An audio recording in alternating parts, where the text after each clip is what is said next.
चाहे छाए हो बादल काले, चाहे पाँव में पड़ जाए छाले, चाहे छाए हो बादल काले, चाहे पाँव में पड़ जाए छाले, चल रे कांवरिया शिव के धाम, चल रे कांवरिया शिव के धाम, चल रे कांवरिया शिव के धाम, चल रे कांवरिया शिव के धाम।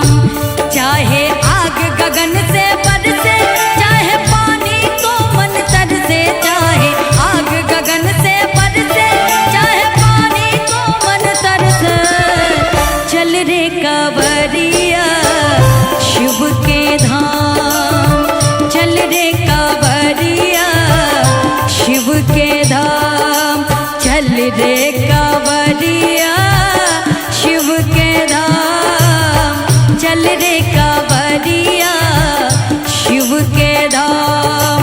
बोल बम बोल बम बोल बम बोल, तेरा कुछ न लगेगा मोल, बोल बम बोल बम बोल बम बोल, तेरा कुछ न लगेगा मोल।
चल रे कांवरिया शिव के धाम। बोल बम बोल बम बोल बम बोल तेरा कुछ न लगेगा मोल। बोल बम बोल बम बोल बम बोल तेरा कुछ न लगेगा मोल।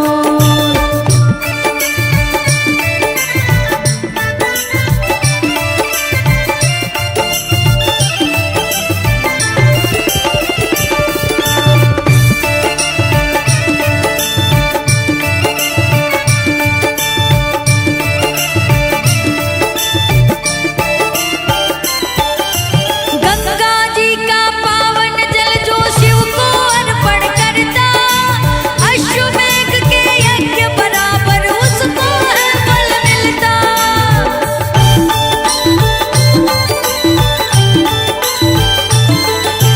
गंगा जी के पावन जल जो शिव को अर्पण करता, अश्वमेघ के यज्ञ बराबर उसको फल है मिलता।